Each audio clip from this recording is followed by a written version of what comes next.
자, 오늘 함께 읽었던 요한복음 2장 13절에서 22절까지의 말씀을 가지고 우리가 지금 계속 이어서 요한복음 말씀을 가지고 우리가 주일마다 말씀의 은혜를 나누고 있는데요. 오늘은 6번째 시간입니다. 예수님이 만난 사람들, 예수님이 남기신 영향력, 예수님이 남기신 영향력이라는 말씀의 제목을 가지고 우리는 누리고자 합니다. 우리 좌우 계신 분들 서로 바라보실 때 이렇게 한번 믿음으로 서로 축복하며 인사할까요? 비록 마스크는 껴서 입모양은 보이지 않지만 소리는 온전히 들리지 않는다고 할지라도 자, 예수님의 선한 영향력을 끼치시기 바랍니다. 이렇게 서로 한번 축복하면서 합시다. 시작. 예수님의 선한 영향력을 끼치시기 바랍니다. 할렐루야. 진짜 지금의 때가 예수님 다시 오시는 것 가운데 멀지 않았음을 많이 경험하게 됩니다. 진짜 이제 마지막을 향해 가지고 이 세대가 달려가고 있다는 것을 많이 느끼게 되는데요. 예전에 그 미국에서 9.11 테러가 일어났었을 때, 저는 그때 9.11 테러가 일어났었을 때 군대에 있었거든요. 저는 군대에서 이제 그 뉴스를 접했었는데, 근데 그 테러가 일어났을 때는 그 미국에 그 수많은 사람들이 갑자기 교회로 발걸음을 옮기기 시작했었대요. 그리고 당시 이 성경이 판매되는 숫자도 엄청났다고 합니다. 왜 그랬을까요? 사람들이 두려워서 그랬겠죠. 이렇게 막 테러가 일어나고 갑자기 몇천 명의 사람들이 동시에 막 이렇게 죽어버리니까 진짜 그때 시대가 너무 이렇게 흉흉하고 무섭다 보니까 많은 사람들이 교회를 찾게 되었고 또 성경을 보게 되었는데, 그런데 그때 당시 그것이 일어났을 때 그것 자체만을 가지고 이 부흥이라고 얘기할 수는 없거든요. 두려움 때문에 모였지 그것이 실제적인 이 갱신과 변화로 이어지지는 않았거든요. 그런데 그래도 그때는 교회에 그래도 모이기는 모였었는데, 지금 이제 코로나19로 인해 가지고 제가 이제 개인적으로 느끼는 바는 뭐냐면, 따지고 보면 그때보다도 지금은 미국뿐만이 아니라 전 세계적으로 이 전염병이 창궐해 가지고 더 많은 사람들이 또 죽고 있고, 또한 이것이 여전히 더 계속 사태가 심각해짐에도 불구하고 요즘 어떠냐면 사람들이 이제 두려움도 잘 안 느끼는 것 같아요. 교회로 모이지도 않고, 그리고 요즘은 더 나아가서 오히려 교회와 기독교에 대해서 더 부정적이고 또 배타적인 시각으로 막 바라보잖아요. 그래서 요즘의 시대를 딱 보면 잘 믿는 사람들은 오히려 더 잘 믿고, 아예 신앙을 저버린 사람들, 안 믿는 사람들, 교회에 대해서 부정적인 마음을 가지고 있는 사람들은 더 극을 향해 가지고 달려가고 있는 것을 우리가 함께 이렇게 보게 됩니다. 이 하나님의 사람들은 주님 앞에 나갈 때마다 하나님의 뜻을 구했는데, 특별히 이 하박국 선지자는 주님 앞에 나갔을 때, 기도할 때 하나님이 진노 중이라도 주님께서 이 땅 가운데 부흥을 달라고 기도를 했었거든요. 그래서 여기도 보니까 이 하박국 3장 2절이 그런 성경 구절인데, 이 성경에 보면 부흥이라는 그 딱 단어 자체는 그때만 딱 적혀져 있어요. 한글 성경에는 부흥이라는 단어가. 근데 실제적으로는 그 부흥이라는 단어를 원어적으로 보면, 영어 성경으로 보면 이 부흥이라는 단어의 가장 더 이렇게 우리가 쉽게 이해할 수 있는 뜻은 뭐냐면, 이게 recovery, renew거든요. 회복되어지는 것, 새로워지는 것. 여러분, 이게 부흥인데, 그래서 진짜 부흥이 일어난다. 그것은 무슨 의미냐면 우리들 가운데 다시금 회복이 일어나고 다시금 새로움이 일어나게 된다는 것입니다. 이번 마지막 때가 되면 하나님은 이 땅을 심판하실 뿐만이 아니라 여러분, 이 땅 가운데 놀라운 부흥이 있을 거라고 주님이 우리들 가운데 약속하셨거든요. 근데 여러분, 그 부흥이 무엇인가? 회복되어지고 새로워지는 거예요. 그럼 여러분, 회복되어지고 새로워지는 거, 여러분, 이것이 무엇으로만 가능할까요? 여러분, 이것은 예수님의 십자가로만 가능한 일인 줄 믿습니다. 여러분, 예수님의 그 십자가 복음을 믿지 않고 사람이 회복되어지는 방법 없습니다. 예수님을 믿지 아니하고 십자가를 붙들지 아니하고 사람이 새로워지는 방법 없습니다. 여러분, 뭐 외적으로 나는 좀 새로워지고 싶다, 그런 분들은 성형외과 찾아가면 돼요. 근데 이게 외모로 쌍꺼풀 없는 사람들이 쌍꺼풀 생기고 코 낮은 사람이 코 높아지고 이런 정도가 아니라 진짜 내 내면이 새로워지는 것, 내가 영적으로 회복을 얻는 것, 여러분, 이것은 복음 외에는 다른 방법으로 가능하지 않다는 것입니다. 잠깐 기분 전환하고 환경에 약간 새롭게 되어지는 것, 이거는 사람의 노력과 시도로 가능하다고 할지라도 근본적인 회복, 근본적인 새로워지는 것은 예수님이 아니고서는, 십자가가 아니고서는, 복음이 아니고서는 불가능하다는 것입니다. 여러분, 그렇기 때문에 이 진짜 부흥은 이 사람의 일이 아닙니다. 이거는 하나님의 일입니다. 하나님만이 하실 수 있는 일이라는 것입니다. 그래서 주님은 이 땅 가운데 부흥을 부으시기를 원하는데, 이 땅에 진정한 부흥이 오기 위해서 주님은 무엇을 준비하시냐면, 이 땅에 부흥이 임할 수 있도록 부흥의 판을 준비하시는 거예요. 그럼 부흥의 판을 어디를 통하여 준비하시는가? 다른 것이 아니라 주님은 교회를 통하여 부흥을 부으실 거예요. 단순히 교회에 많은 사람들이 모이는 정도가 아니라 진짜 교회를 통하여 회복이 일어나게 되고, 진짜 교회를 통하여 새로워지는 역사가 일어나게 될 것인데, 그래서 여러분 오늘 읽었던 이 본문에 보면 이 예수님께서 성전에 들어가셔서 성전을 깨끗이 하는 그 내용이잖아요. 우리가 익히 잘 알고 있는 내용인데, 이 성경에 보면 이 성전이라는 것은 그때 당시는 이 제사 지내는 곳이었지만, 이 구약 시대에 또 보면 처음에 하나님께서 이스라엘 백성들을 만났던 회막이 있고, 그 회막은 이어져서 이 포로 시대 때는 회당으로 발전하고, 또 회당은 이어져서 예수님 당시에는 성전이 되고, 여러분 이 성전은 결국 무엇이냐면 이 교회의 모형이거든요. 또 이 교회는 장차 또 누구를 의미하고 있는가? 단순히 제도적이고 눈에 보이는 건물이 아니라 온 우주적인 교회, 저와 여러분들. 그래서 여러분 오늘 읽었던 이 본문을 단순히 예수님께서 건물을 청소하신다, 이 정도의 내용이 아니라 주님이 성전된 믿는 사람들 가운데 주님께서 어떠한 주님이 이 관심을 가지고 계시고 어떤 일들을 행하기를 원하시는지, 그와 같은 마음을 가지고 이 본문을 보시면 여러분 더 깊은 이해와 은혜를 받으실 줄 믿습니다. 이 복음서에 보면 예수님께서 성전을 청소하시는 내용이 요한복음이 아니라 마태, 마가, 누가복음은 예수님께서 성전 정화 사건이 예수님의 공생의 후반전에 나와 있어요. 그러니까 이제 십자가에 죽으시기 전 그 일주일 동안에 예루살렘에 처음으로 다시금 입성하셨을 때, 그때 먼저 일어났던 사건이 뭐냐면 성전 정화 사건이거든요. 근데 특이하게 요한복음에서는 성전 정화 사건이 어디 나오냐면 공생의 첫 부분에 나오는 거예요. 그래서 이걸 두고 신학자들마다 해석이 분분해요. 어떤 사람들은 원래는 이 성전 정화 사건이 그 공생의 뒷부분에 일어났던 사건인데 요한복음만 특별히 그렇게 편집을 해가지고 앞부분에 둔 것이다, 이렇게 해석하는 신학자들도 있고, 다른 신학자들은 예수님은 성전 정화를 두 번 일으키셨다, 공생의 처음에도 일으키셨고 공생의 마지막 순간에도 일으키셨는데 마태, 마가, 누가복음에는 후반부 사건만 기록되어 있는 것이고 요한복음은 전반부 사건만 기록되어 있다. 하여튼 이런 해석 저런 해석도 있지만, 근데 중요한 건 뭐냐면 요한복음에는 의도적으로 요 초반부에 일어났던 사건만 기술하고 있다는 거예요. 의도적으로. 왜 그러면 요한복음에는 요 앞부분에 성전 정화 사건을 기록해두고 있는 것인가?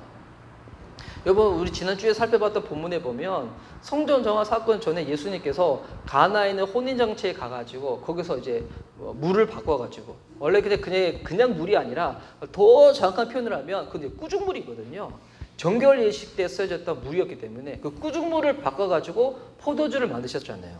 그래서 여러분 이 가나 혼인잔치는 분위기가 아주 좋았어요. 그리고 결과도 놀랍죠. 예수님은 와 사랑의 하나님이시구나, 기적의 하나님이시구나, 주님 앞에 나아가면 주님은 이 모든 것들을 변화시켜 주시는 좋으신 주님이시구나. 이번 가나 혼인잔치에서는 분위기가 되게 좋았어요. 근데 이어지는 오늘 성전 정화 사건을 딱 보면 예수님이 막 이중인격자 같아요. 예수님이 갑자기 보니까 막 진노를 내시고 막 화를 내시고 지금 분위기가 아주 심각합니다. 아주 험악하고, 또 보니까 예수님이 이 불의에 대해서 막 심판하시고 진노하시고 막 채찍질을 내리치시거든요. 여러분 왜 이 부분이 가나 혼인잔치 이어서 이렇게 딱 기술이 되어 있는 것인가? 하나님의 사랑과 은혜에 응답하지 못할 때는 하나님이 진노하시고 심판하시고 채찍을 드신다는 거예요. 여러분 신앙생활이라는 게 우리는 이제 되게 낭만적이고 낙창적으로만 생각할 때가 많이 있거든요. 아니 뭐 좋은 게 다 좋은 거지. 하나님은 사랑이 많고 용서해 주신 주님이시니까. 그러니까 우리는 평소에 뭐 어떻게 살든 망가져 살든 뭐 일주일 동안에 뭐 내 마음대로 살든 상관없이 그냥 주님 앞에만 나아가면 하나님 무조건 용서해 주시니까 그냥 그것만 잘 지키면 돼. 여러분 이렇게 신앙을 되게 낭만적으로만 생각하시는 분들이 계신데 여러분 그렇지 않습니다. 하나님은 그것만 있으신 분이 아니라는 거예요. 하나님은 진도하시기도 하시고요. 심판하시는 주님이시고요. 또한 주님께서는 채찍질도 드신다는 거예요. 우리는 주님 앞에 나갈 때 하나님이 우리의 죄를 용서해 주시죠. 덮어주시죠.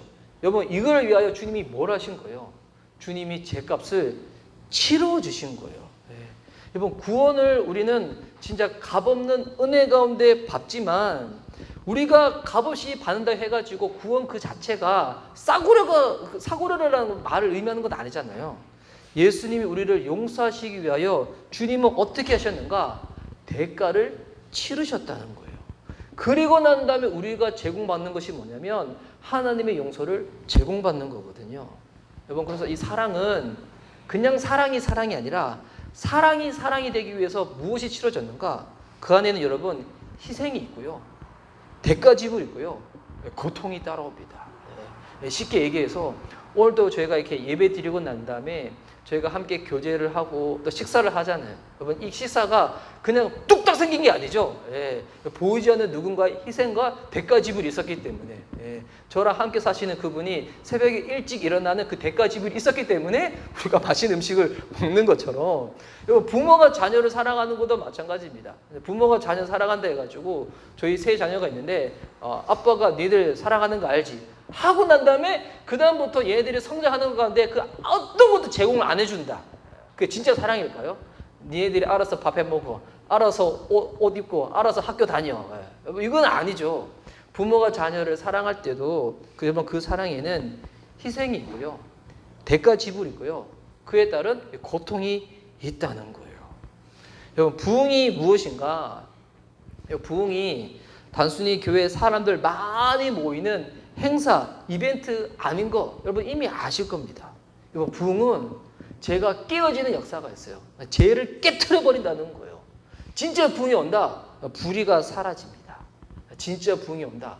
여러분 그런 가운데서 회복과 새로워지는 역사가 일어나게 된다는 거예요. 여러분 그래서 부흥도 진짜 부흥이 이 땅 가운데 오기 위해서는 누군가의 희생이 있어야 된다는 거예요. 희생 없이 말만 해가지고 구호만 해가지고 막 캠페인만 한다 해가지고 부흥이라는 게 아니라는 거예요. 그러고 보면 우리 민족은 이 대한민국은 진짜 부흥이 있었던 민족이었죠. 왜? 120년 전에 이 땅에 복음이 전해질 때 여러분 선교사님들이 그냥 복음을 전한 게 아니었잖아요. 희생을 하시고 그 젊은 날에 순교를 하시고 또 그때 당시 우리 주규철 목사님 같으신 분들이 우리 순교하시고 희생하심을 말미암아 이 땅 가운데 복음이 전해지고 교회가 세워지고 그리고 지금 우리가 그 수혜를 누리고 있는 거잖아요. 오늘날 여전히 대한민국 교회가 정체에서 침체 이른다고 하지만 그래도 여러분 서울에는 큰 교회들 많이 있고 전국적으로 큰 교회들 많이 있잖아요. 큰 교회 여전히 사람들은 모이고 있지만 진짜 여러분 우리가 교회를 통해 가지고 주님 앞에 모였을 때 회복을 경험하고 있는가? 새로워짐을 경험하고 있는가? 또한 왜 교회 안에서는 여전히 모이고 있는데 이 회복과 새로워짐이 왜 밖으로는 나가지 않는가? 사회를 변화시키지 못하는가? 왜 이 사회가 교회를 바라볼 때 교회가 세상을 변화시키는 것이 아니라 세상이 교회를 바라보면서 계획의 대상으로 바라보는가? 왜냐하면 우리는 부흥을 외치지만 부흥을 위해서 희생이 없는 거예요. 진짜 이 부흥을 위해서 대가를 지불해야 되는데 말은 많은데 구호는 화려한데 누군가 이것을 위해 가지고 손해 보려고 하는 사람은 없다는 거예요. 그러니 뭐가 없는가? 그냥 많이 모여도 부흥이 없는 거예요. 변화가 없고 갱신이 없고 새로짐이 없다는 거예요. 여러분 그래서 하나님은 이 땅 가운데 부흥을 부으시기를 너무나도 원하시는데 그럼 그 부흥을 받아야 될 그 판이 성전인데 교회인데 그래서 그 성전을 향한 교회를 향한 예수님의 마음이 도대체 어떠한 마음인지 오늘 본문을 보면서 우리 한번 차근차근 한번 봤으면 좋겠습니다. 먼저는 우리 예수님은 성전을 향해서 열심을 가지고 계세요. 열심. 이 예수님은 예루살렘에 들어가실 때마다 늘 성전을 먼저 방문하시거든요. 또 예수님의 이 공생애를 보면 어렸을 때도 이 누가복음에 12살 때 성전에 들어가서 하나님의 이 말씀을 또 전파를 하셨고, 또한 계속 공생애 중에서도 예루살렘에 가실 때마다 성전에 들으셨는데, 이건 뭐냐면 예수님의 마음이 어디에 있는지를 우리가 알 수 있는 거예요. 예수님의 마음은 성전에 있어요. 그 예수님의 삶과 사역의 중심이 뭐냐면 이 성전이거든요. 여러분, 이거는 믿는 우리들에게도 시사하는 바가 많이 있죠. 여러분, 진짜 신앙이 있다. 그러면 여러분, 우리의 삶의 구심점이 뭐가 되어야 되냐면 교회가 되어야 될 줄 믿습니다. 물론 요즘은 교회 많이 나갈 수 있는 많이 나기 좀 어려운 시대가 되었지만, 여러분, 이 말인즉 단순히 교회를 많이 나가라 이 말의 의미는 아니에요. 우리의 모든 삶에 있어 가지고 무엇을 중심으로 나는 삶을 이렇게 정리하고 있는가, 어레인지를 하고 있는가, 이거예요.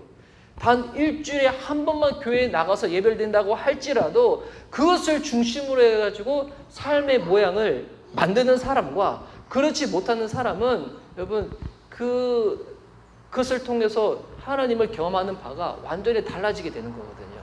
저는 축복합니다. 여기 계신 분들이 삶의 구심점이 교회가 될 수 있기를 축복합니다. 특별히 이제 참 여기서 예배 드리신 분들 보니까 여기 예배드리는 요 초소에서 가깝게 사시는 가정은 저희 가정밖에 없네. 보니까 다 다른 구에서 오셔서, 여기 보니까 서울 시민 아니신 분도 많이 있고, 경기도 도민도 많이 계시고, 그런데도 불구하고 이곳까지 오셔서 예배를 드리신다. 일단 여러분 최소한 여러분 삶의 중심점은 여러분 예배이고 교회인 줄 믿습니다. 예수님의 열심, 성전을 향한 그것을 볼 수 있는데, 근데 이 성전이, 이 교회가 제대로 가지 못하게 되었을 때 예수님은 또한 어떻게 하시냐면 그 성전을 향하여 예수님은 분노를 내신다는 거예요. 여러분, 오늘 이 본문에 보면 예수님이 분노를 내시는 그 대상의 그 그룹들이 누구냐면 소와 양과 비둘기를 파는 사람들과 돈을 바꾸는 사람들이에요. 여러분, 한 15절 말씀을 보세요. 15절 말씀 보면 노끈으로 채찍을 만드사 양이나 소를 다 성전에서 내쫓으시고 돈 바꾸는 사람들의 돈을 쏟으시며 상을 엎으시며. 자, 지금 예수님께서 누구를 향하여 이 분을 내고 계시냐면 소와 양과 비둘기 파는 사람들, 돈 바꾸는 사람들이에요. 또 그 이면에 숨어있는 그 제사장 그룹들인데, 자, 그래서 요거를 보면 성전에서 장사하고 돈 바꾸는 거 이거 보고 예수님 화나시는구나. 그러면 이제 성전에서는 이런 거 하면 안 되는구나. 이렇게만 생각하면 이건 되게 단면적으로만 아는 거예요. 요즘 교회에서 바자회 같은 거 많이 하잖아요. 저는 이렇게 제가 예전에 섬겼던 교회는 진짜 바자회를 많이 했어요. 거의 월별로 했던 것 같아요. 막 분기별로 하고 엄청 바자회를 했던 것 같아요. 그래가지고 그 교회 로비가 가면 늘 바자회였어. 그리고 요즘 이제 교회들 중에서는 그 시골 교회 또 이제 어려움을 당하고 있는 그 지방에 있는 교회들을 위해 가지고 그쪽 지역에서 올라오는 특산물들, 물품들을 교회에서 팔기도 하거든요. 그리고 요즘 이제 웬만한 교회에서 카페 안 하는 교회 없잖아요. 교회 건물 조금만 있다 하면 어떻게든 공간을 만들어서 카페를 또 하잖아요. 그럼 여러분 이렇게 오늘 이 본문을 그대로 적용해가지고 교회에서 바제 하지 말고 특산물 파지 말고 이렇게 카페도 하지 말아야 될까요? 여러분, 이거는 단순히 그런 의미가 아니에요. 당시 이 성전에서 제사를 지낼 때 보면 동물 제사를 지내잖아요. 그래가지고 이렇게 소나 양이나 비둘기를 가져와가지고 이렇게 제사를 지내야 되는데, 그러려면 이 바치는 이 동물들이 어떻게 되냐면 흠이 없어야 돼요. 근데 본인이 이제 지역에서부터 본인 살고 있는 고향에서부터 이 짐승들을 데리고 오는데, 데리고 오는 동안에 만약 조금이라도 동물이 상처가 났다. 그러면 여러분 그 동물로는 제사를 못 지내는 거예요. 그렇게 어떻게 하냐면 여기 성전에 있는 사람들이 깨끗한 흠 없는 동물을 바꾸어 주거든요. 또한 어떤 사람들은 당시 사람들이 다 이렇게 가축만 칠 수가 없잖아요. 다른 일을 하는 사람도 있잖아요. 그런 사람들은 그 성전에 와서 본인들이 돈을 지불해가지고 요 짐승들을 사기도 하거든요. 그래서 동물을 사서 이 제사 지낼 때 자기 동물 딱 바치는 거예요. 그리고 또 당시 사람들이 성전에 딱 들어갈 때 성전세라는 것을 내야 되는데, 당시는 유통되어지던 화폐는 뭐냐면 이 로마 화폐였어요. 로마 제국의 식민지였기 때문에.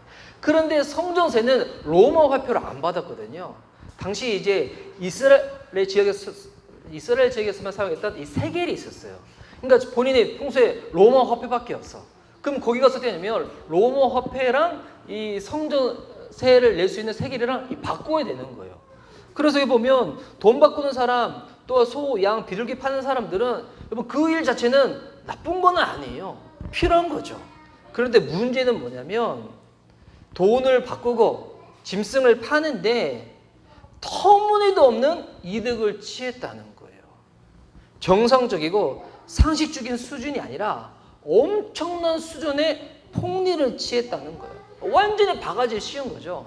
그러니까 최근에 따지면 이제 우리 재난지원금 딱 받고 난 다음에 저도 이제 그런 기사를 많이 봤는데, 재난지원금 주기 전에는 그 지역에 이제 예를 들면 가게의 수박값이 10,000원이었는데 갑자기 재난지원금 주더니 수박값이 막 2.2배, 3배 올라가지고 막 25,000원 됐다는 거예요. 최근에는 또 수박값 또 다시 떨어졌대요. 이제 재난지원금이 다 서가지고 떨어졌다고 해요. 뭐 이것처럼 엄청 바가지를 씌우는 거예요. 왜 이러는가? 뭐 이것 가운데는 이 보이지 않는 세력 가운데 누가 이 모든 것을 주도했냐면 당시 종교적 지도자였던 제사장들이 이것을 주도를 했다는 거예요. 그러니까 동물 팔고 이거 화폐 바꿔주는 사람들과 짜고 치고 난 다음에 완전한 이입 집단으로 변해버린 거예요. 그러니까 저는 생각을 해봐요. 당시 이렇게 막 이렇게 돈 화폐 교환해주고 물건 팔아주는 사람 중에서 제사장들과 결탁된 사람들 중에서 로비를 주고 막 뒷돈 대준 사람들은 사람들 도 잘 보일 수 있는 가운데 여기 좋은 여기 대목자리 있는가 이쪽으로 오세요. 조금 돈 준 사람 적게 준 사람들은 저 뒤로 가라고 막 이렇게 해버리고 막 그러지 않았을까요? 그래가지고 막 이곳 자체가 완전히 막 장사판이 돼버린 거예요. 단순히 예배를 잘 드릴 수 있도록 도와주는 서비스 차원이 아니라 이것을 통해 가지고 완전히 돈을 그냥 막 장사를 치러버리는. 그래서 예수님이 성전을 향해 가지고 뭐라 하냐면 16절 말씀 보세요. 비둘기 파는 사람들에게 이르시되, 애꿎게 비둘기 파는 사람들만 예수님께 더 이게 책말 받는데, 이것을 여기서 가져가라. 내 아버지 집으로 장사하는 집을 만들지 말라. 주님께서 다시금 말씀하시는 거예요. 성전에서 그런 부분들이 행해진다고 할지라도 가장 중요한 것은 뭐냐면 이곳은 아버지의 집이라는 거예요. 기도하는 집이고 예배하는 곳이라는 것입니다. 이번 교회에서 바제할 수 있어요. 농어촌 살리기 위해 가지고 여러 가지 일도 할 수가 있어요. 또 요즘은 또 이렇게 목회자 분들 중에서 또 생계를 위해 가지고 또 이중 직업을 가신 분들도 많이 있잖아요. 제 주변에도 그런 분들이 많이 있고, 저도 나중에 그럴 수도 있어요. 저도 나중에 그럴 때 여러분한테 왜 그걸 해야 되는지 제가 설명을 할 거예요. 할 수도 있는데, 근데 중요한 거는 그거 하는 것이 문제가 아니라 예수님 그걸 보시는 거죠. 동기가 뭐냐? 동기가 뭐냐? 그 동기가 정말로 올바르면 넘지 말아야 될 그 선을 넘지 않을 것인데, 동기가 흐트러지다 보니까 그 선을 넘어서서 이 장사판으로 만들어 버렸다는 거예요. 그 주님이 내 아버지의 집을 장사하는 집으로 만들지 말라고. 그래서 예수님이 분노하십니다. 근데 여기 또 보면 우리가 더 알아야 될 것이 있는데, 예수님이 분노하신다 해가지고 여러분 제자들은 어떻게 했어요? 제자들이 덩달아서 분을 내었나? 그렇지 않았다는 거예요. 여러분 또 이게 중요한 것인데, 성전을 정화하는 것은 예수님만이 할 수 있는 일이라는 거예요. 제자들은 이것 가운데 여러분 뭐 가만히 있었습니다. 뭐 그들이 할 수 있는 부분이 아니라는 거예요.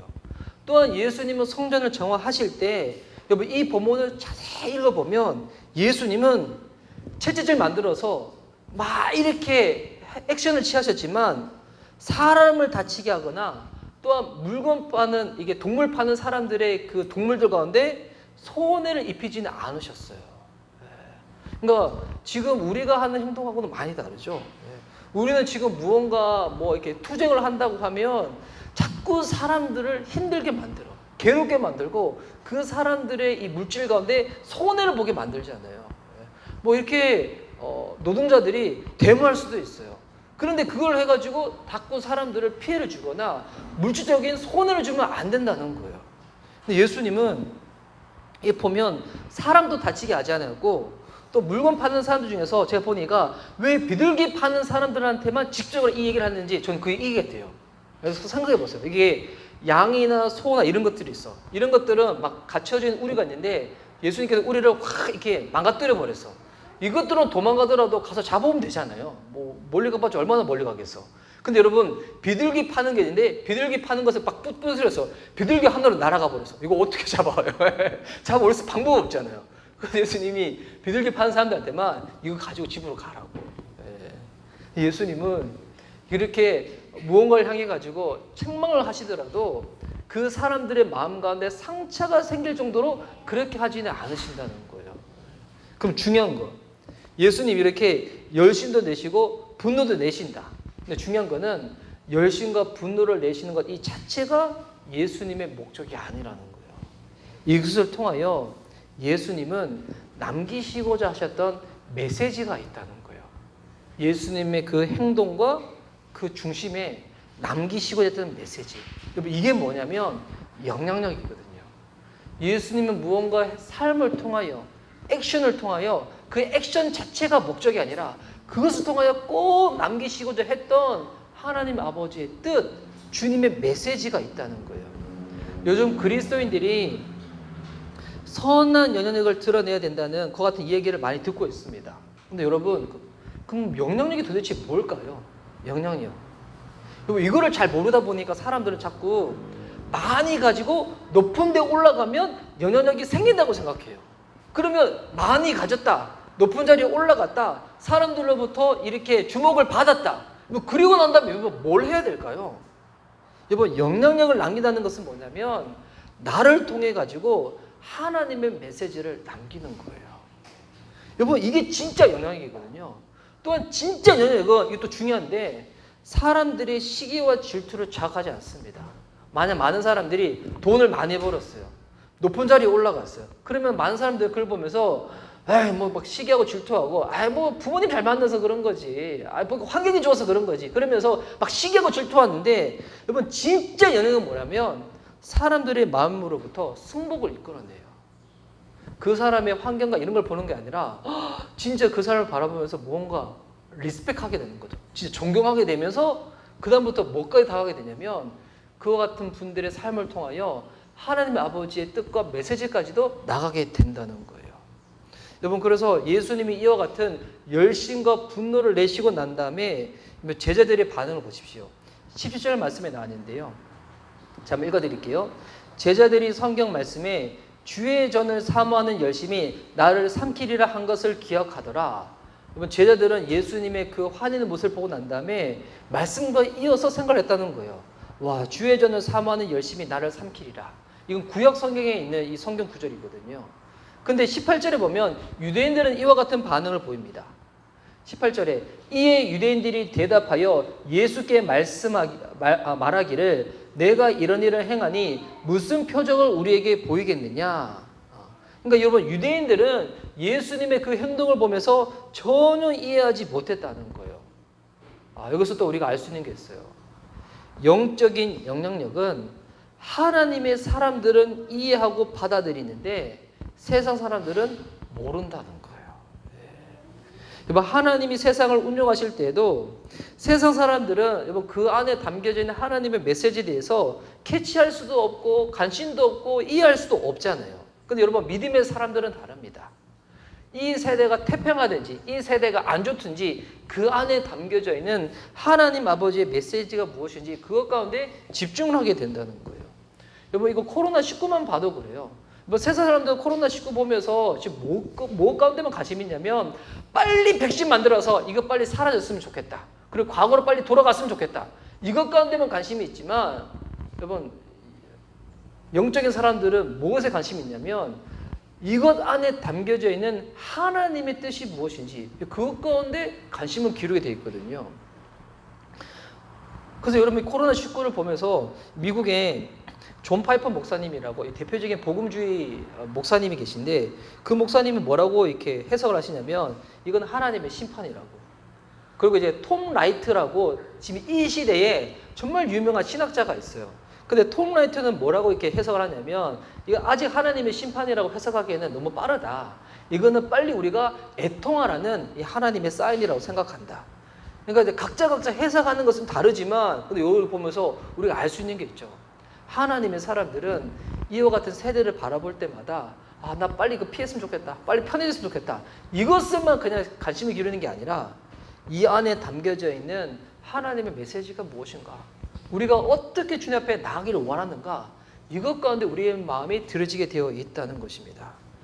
그리고 사람들은 그래요. 사람들은 끝을 봐야지, 심판 직전에 가야지 정신을 차려요. 너무 안타깝죠. 그러니까 이게 지혜가 다른 게 지혜가 아니에요. 맞기 전에 깨닫는 게 지혜예요. 저는 그래서 저희 애들도 저는 지혜로 충만했으면 좋겠습니다. 엄마 아빠가 화내기 전에 미리 화내지 않도록 행동한다. 이게 지혜죠. 근데 여러분, 사람은 너무 미련해. 심판을 당해야지만 그대로 한 다음에 깨달아요. 그래서 주님 우리들 가운데 그걸 깨닫기 원하는 거예요. 주님의 심판이 이 땅에 오기 전에 우리가 빨리 깨달아서 돌이키기를 원하는 거예요.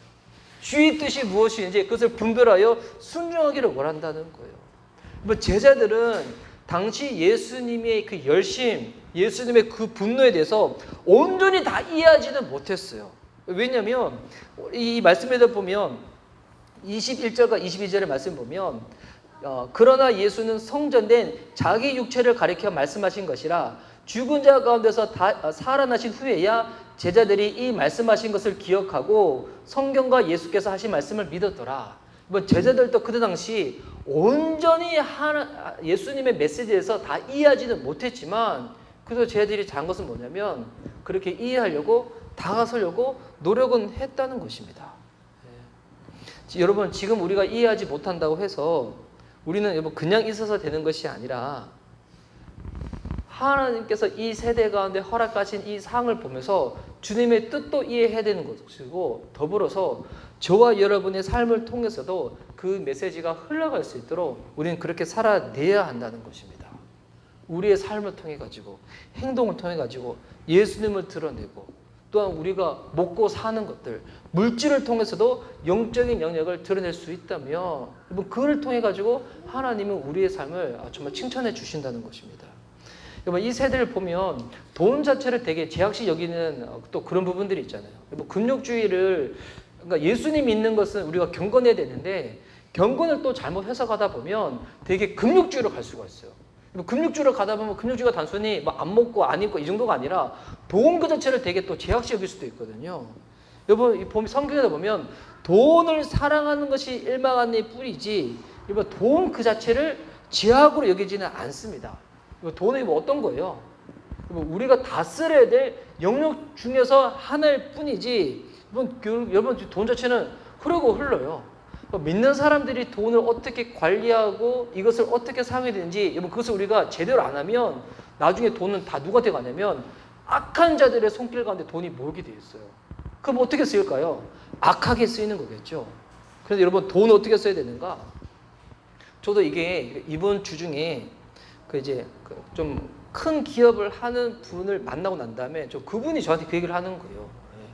본인은 돈을 소유로 생각하지 아니하고 돈은 관리의 개념으로 생각한다고. 그래서 잘 다스려서 필요한 곳 가운데 사용하고, 또한 주님의 뜻 가운데 어떻게 부합하게 사용할 수 있을까? 그것 가운데만 정말 제대로 훈련만 되어 있으면 많은 그리스도인들이 더 많은 부를 가지고 그렇게 사용해야 되지 않겠냐고. 근데 단 하나 아쉬운 것은 뭐냐면, 그리스도인들이 돈을 어떻게 사용해야 되는지 훈련이 잘 안 되는 것 같다. 보니까 이제 저도 그걸 많이 느끼거든요. 어떻게 이것을 사용해야 되는가? 돈도 그렇고, 가정도 그렇고, 직장도 그렇고, 이 모든 것들도 하나님의 뜻 가운데 제대로 사용해야 될 그 훈련이 필요한 것인데, 그 훈련이라는 게 다른 게 아니에요. 그 안에 담겨져 있는 하나님의 뜻을 발견하는 그 훈련을 해야 되는 거거든요. 그러기 위해서 뭐가 중요한 것인가? 일단은 우리가 동기를 놓치지 않는 겁니다. 그리고 그 가운데 말씀으로 채우는 거죠. 그래서 더불어서 그렇게 살아내는 것입니다.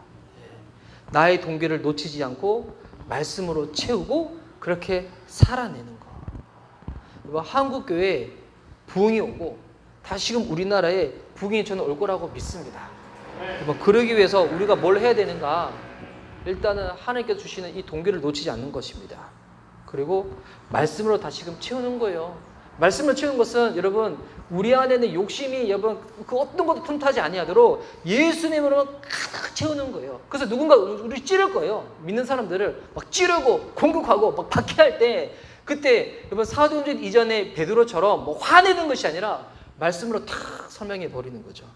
내 안에 예수님이 탁 드러날 수 있도록 하는 거죠. 그리고 나서 희생하고 대가를 지불한다면 이 땅 가운데 다시금 부흥이 올 줄 믿습니다. 여러분 그리고 우리 공동체도 여러분, 주님께서 부흥을 부어주시겠죠. 이거는 여러분 하나님도 원하고 저보다도 여기 계신 분들이 더 원하시고 주님도 우리 공동체가 왔는데 부흥을 부어주시겠고 또한 이렇게 2주 전부터 기도하고 있는 자매의 부흥도 허락해 주실 것이고 부흥을 부어주실 건데 중요한 거는 일단 동기죠. 동기. 왜 부흥을 해야 하는가? 왜 부흥을? 여러분 단순히 이게 교회의 성장이 목적은 아니겠죠. 사역자가 생계 유지를 위해서 교회를 한다. 여러분 이것도 이유가 되면 아니겠죠. 교회의 본질이 뭐겠습니까? 예배하는 것이고 선교하고 전도하는 것이잖아요. 우리가 예배를 더 잘 드리기 위해 가지고 정말 주님께서 허락하시는 이 선교, 이 전도, 큰 교회는 큰 교회대로 선교하고 전도하고 여러분 작은 교회도 작은 교회대로 선교하고 전도할 수 있거든요. 10명 모이면 10명이 할 수 있는 일을 하면 되는 것이고 100명 모이면 100명이 모일 수 있는 일을 하면 되는 것이고 이것을 하기 위하여 우리가 주님 앞에 바르게 나아간다. 이 동기를 놓치지 않는다. 저도 그 생각 해봤어요. 이렇게 2주 전부터 자매 부흥을 위해서 기도하고 있는데 왜 자매 부흥이 필요한가? 그 동기도 바르다면 하나님께서 부어주지 아니하시겠습니까? 그것 가운데 중요한 거는 누군가 우리를 찌를 때마다 물어볼 때마다 말씀으로 대답할 수 있도록 하나님 입장에 서서 우리가 대답할 수 있도록 말씀을 채워야 되는 거예요. 양육하고 훈련을 받는 거죠. 그리고 난 다음에 희생하는 겁니다. 대가를 지불하는 겁니다. 이 희생과 대가 지불이 딴 게 아니라 기도로 희생하는 거고요. 자원함으로 희생하는 거고요. 섬김으로 희생하는 겁니다. 그러면 이것 가운데 부흥이 일어날 줄 믿습니다. 그래서 우리 이제 몇 주 전부터 부흥을 위해서 기도하고 있는데 제가 이제 구체적으로 물어볼 수 있어요. 도대체 어떤 희생을 하시려고 하십니까? 어떤 대가를 지불하시려고 하시는 겁니까?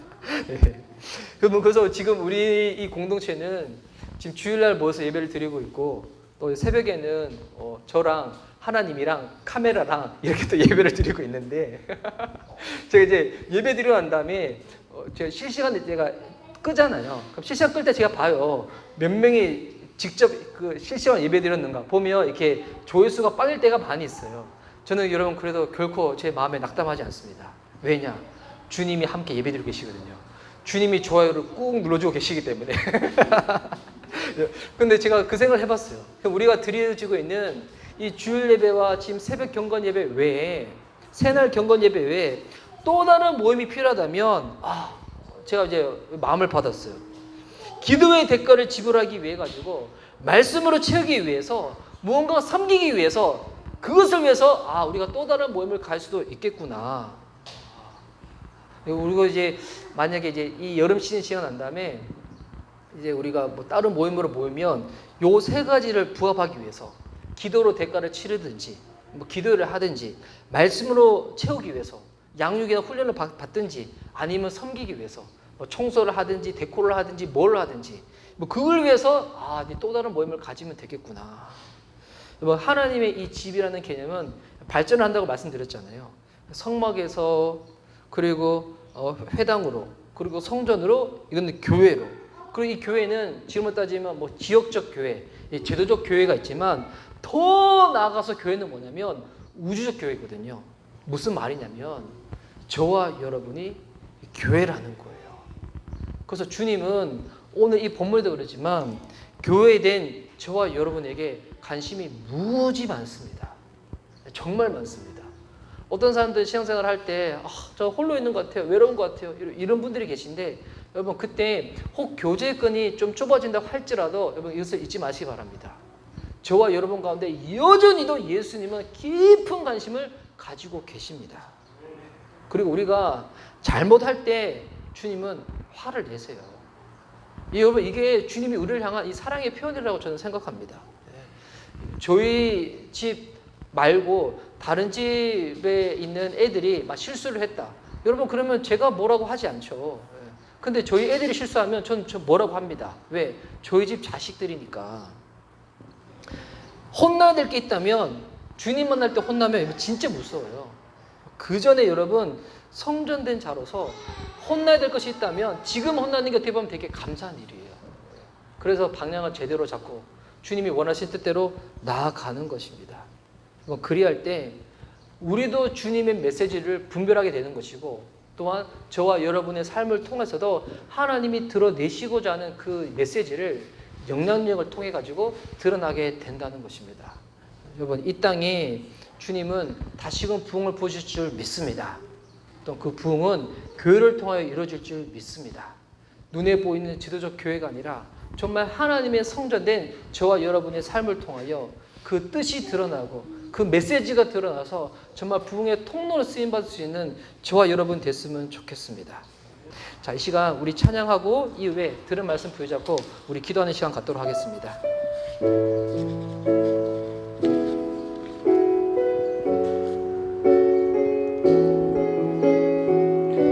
하나님, 주님께서 이 땅 가운데 부흥을 부어주실 때 먼저 하나님, 우리의 자신은 주님 앞에서 이 부흥을 경험하는 자들 되게 하여 주시옵소서.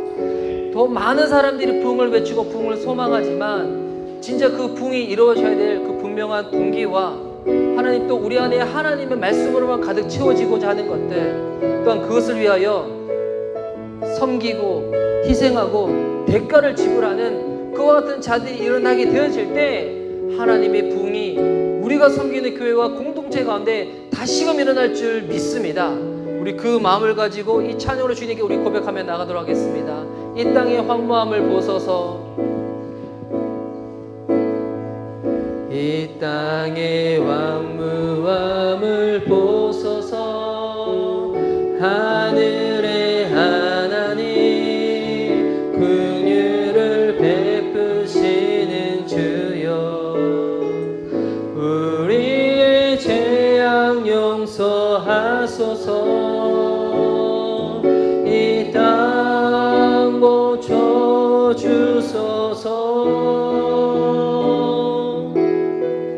이제 우리 모두 하나 되어 이 땅에 무너진 기초를 다시 쌓을 때 우리의 우상들을 태우신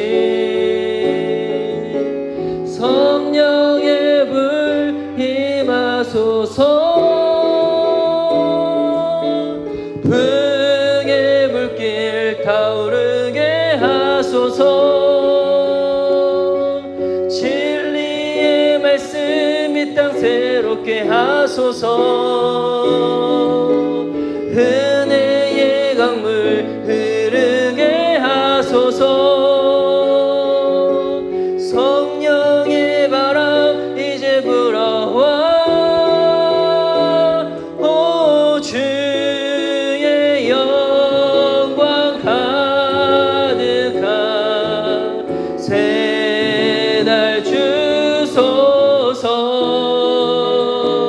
오 주님 나라 이 땅에 임하소서. 부흥의 불길 타오르게 하소서. 진리의 말씀 이 땅 새롭게 하소서. 은혜의 강물 흐르게 하소서. 성령의 바람 이제 불어와. 오 주의 영광 가득한 새날 주소서.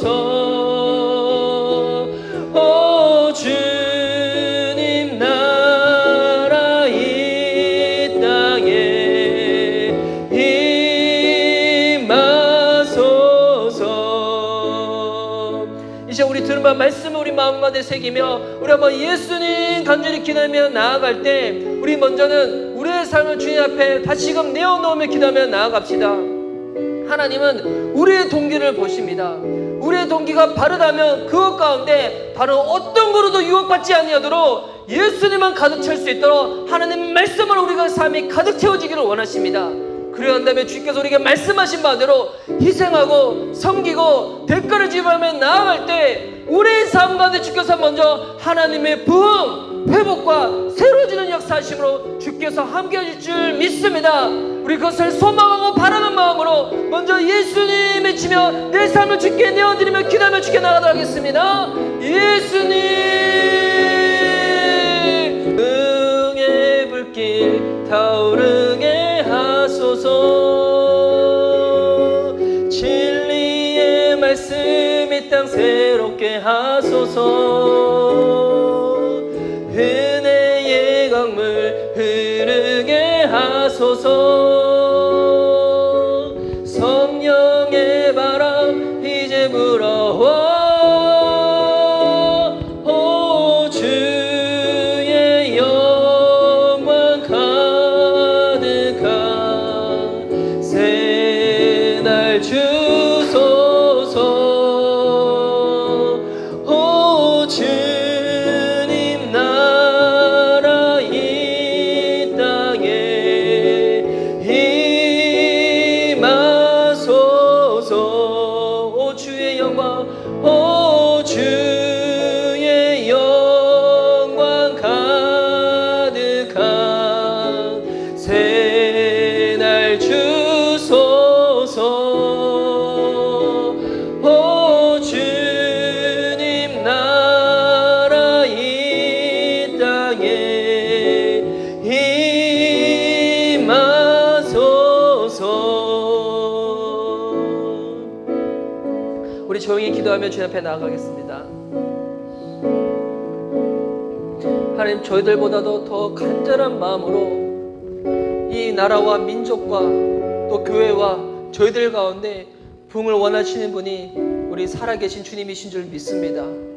하나님은 지금도 부흥을 우리들 가운데 허락하시고자 하시는데 그 부흥의 물결을 쏟으시고자 하시는데 하나님, 우리가 그것이 준비가 되어 있지 않아서 우리의 그 동기가 초심을 잃어버리든지 아니면 예수님으로 또 말씀으로 가득 채워져 있어야 되는데 그것이 아니라 세상의 생각과 방법과 그 논리로 가득 채워져 있든지 아니면 동기도 옳고 말씀도 채워져 있는데 이제는 희생하지 않고 섬기지 않고 대가를 지불하지 아니하고 여전히 말로만 구호로만 화려하게 나아가는 그 허상들 가운데 하나님은 부흥을 부으시고자 해도 다른 누구가 그 부흥을 만든 것이 아니라 우리의 연약함이, 우리의 실수가, 우리의 허물이 하나님 그 부흥을 막고 있는 건 아닌지 오늘 또한 이 예배를 통하여 말씀을 통하여 우리의 모습을 다시금 성찰할 수 있는 이 시간을 허락해 주시니 감사합니다. 성령께서 이 시간 우리의 마음 가운데 찌르시는 부분이 있었다 하면 우리가 지금 고쳐야 될 그 부분이 하나님 깨달아졌다면 하나님의 은혜 가운데 하나님 다시금 변화되어지고 새로워질 수 있도록 주님께서 우리를 붙잡아 주시옵소서. 또한 이 시간 예배드리고 있는 우리 미션 리바이벌 하는 이 공동체를 주님께서 붙잡으셔서 이것이 누군가의 하나님 생각으로부터 시작되어진 것이 아니라 하나님의 마음으로부터 이곳이 시작이 되어졌다면 하나님의 공동체, 하나님의 부흥 가운데 온전히 쓰임받을 수 있도록 회복의 물결이 쏟아내오며 새로워지는 물결을 쏟아내며 영혼을 살리는 공동체, 섬겨하는 공동체, 예배하는 공동체, 순종하는 공동체, 섬기는 공동체, 미션 리바이벌이 되어줄 수 있도록 주님께서 축복하여 주시옵소서.